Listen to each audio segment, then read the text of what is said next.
welcome back to EdWise Education, Literacy, and Life. And I am your host. I don't want to say your host, but I am Dr. Kate Childs, and I am going to talk to you about three things today. One would be my 2 Cent Tuesday.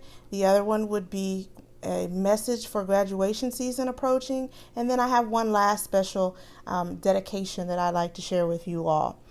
So first things first, if you are interested in the 2 Cents Tuesday, please visit my Instagram page. Shout out to those of you on Instagram. You all give me great feedback, as well as there are a couple of you that are sharing my 2 cents. I appreciate that.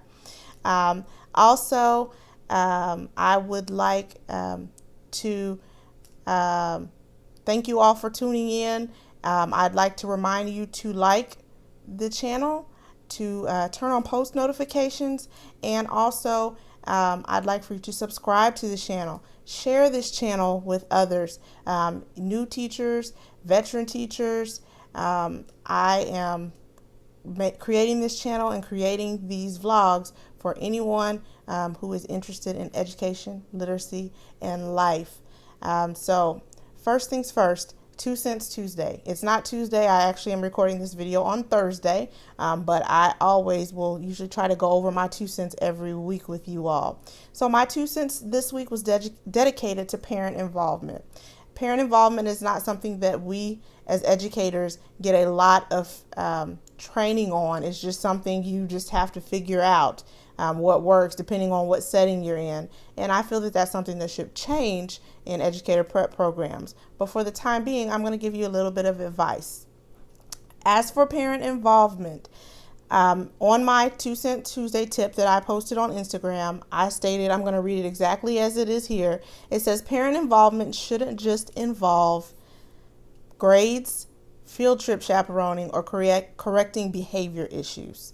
Don't just call your parents when the parents of your classroom when your child is in trouble, or they're struggling with something, or you just need someone to go on a field trip with you, or for whatever reason, just that you need to talk about that student. But use your parents as a resource. And I know you might say, well, my parents don't have time. They don't really do this. They aren't really involved. You cannot use that as an excuse. You have to do everything that you can to make sure you're getting parents involved beyond grades and just having someone to go on field trips with, or to cut up things for your class or make copies or something like that. That's great. I didn't have a lot of people to do that for me, but I did from time to time. That's great if you have that support, but also make sure you go an extra level beyond just having the parents as the help. Have them utilize them as a piece that is a resource that's going to help enhance your child's class experience for the other students in the class. And when I say parents, it could be a guardian, it could be an aunt, uncle, grandparent.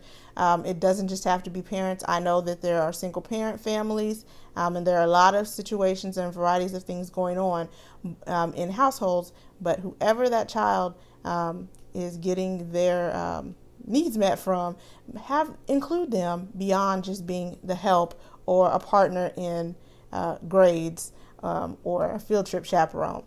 So some ways that you can get parents involved beyond that. Invite a parent, talk to your parents, survey them, find out what they do, find out what resources they might have available. In the past, we've had, at school that I've worked at, we've had grandparents come in and talk about quilting.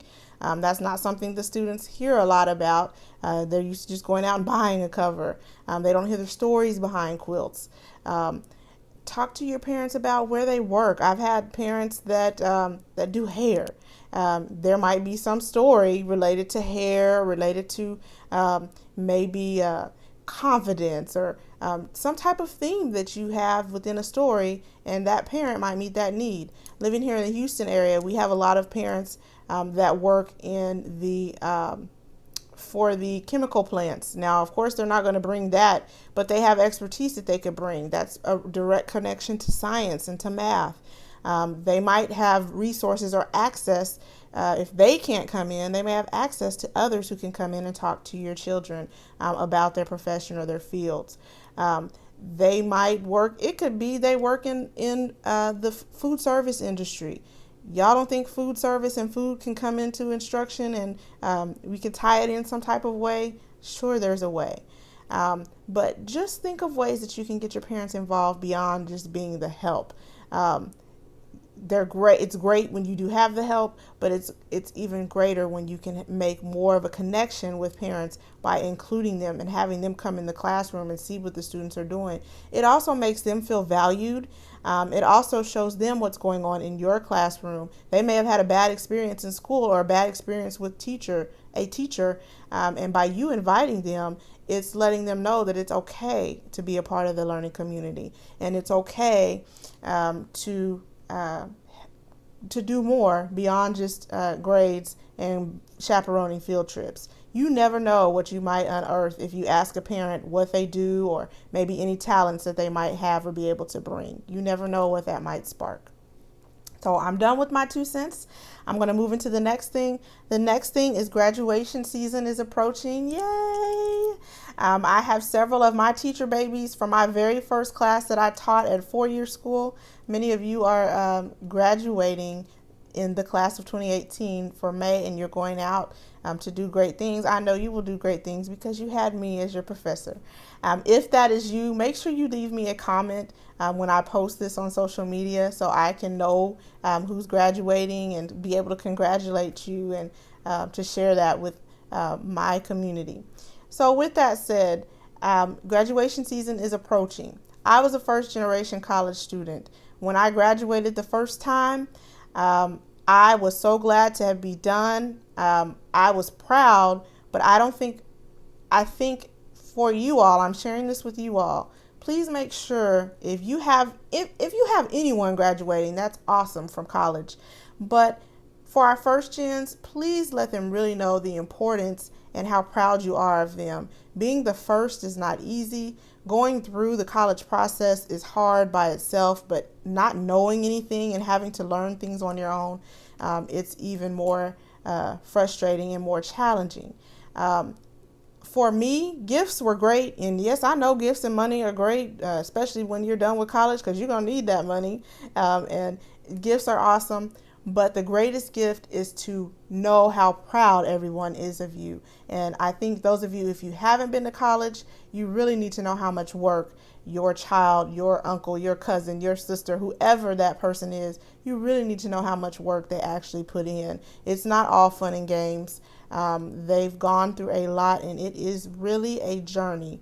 So make sure you show them how proud they are, and you express to them how proud you are, not just with gifts, but talk about the importance that it is for them graduating, and then push them and continue to encourage them, because the piece of paper is great, but they still need that encouragement to move on to the next phase of their life and their career. So I just wanted to share that message with you all, because as a first gen graduate, I was happy that I graduated, but it was more that I wanted everybody to understand the process that I went through and the challenges and how tough it was. I just really feel that that's important, that people should know that. Last thing, I would like to dedicate this video to former First Lady Mrs. Barbara Bush. I posted on my Instagram a condolence to the Bush family. And I'm going to tell you, I'm going to set politics aside for this and this time only. But the Barbara Bush Houston Literacy Foundation was the first foundation that I reached out to when I got my 4-year position. And we needed assistance with literacy materials and books. And that foundation, they did not hesitate. They sent out people to read, as well as they sent out books through our book swap program that I coordinated for 2 years. They provided books for over 200 children over the last year and a half, just in my little program that I helped coordinate. The Houston area, there's been so much done through the Barbara Bush Houston Literacy Foundation. So putting politics aside, I hope that her legacy continues, and I hope that the foundation continues to be a great partnership throughout the Houston area, throughout the Texas area, and even in the country. Her push for literacy in the classroom, as well as family literacy, is to be commended. And no matter how we feel on the politics side, you cannot discredit the work that Mrs. Bush did in the area of literacy. So this video is dedicated to you. And with that said, I'm going to go ahead and close this video out. I'd like to remind you to teach, to lead, and to serve wherever it is you may be. And whenever you are watching this video right now, I hope that you have a great day. Remember to like, share, and subscribe to this channel. All right, I appreciate you all watching. Have a beautiful day. Bye-bye.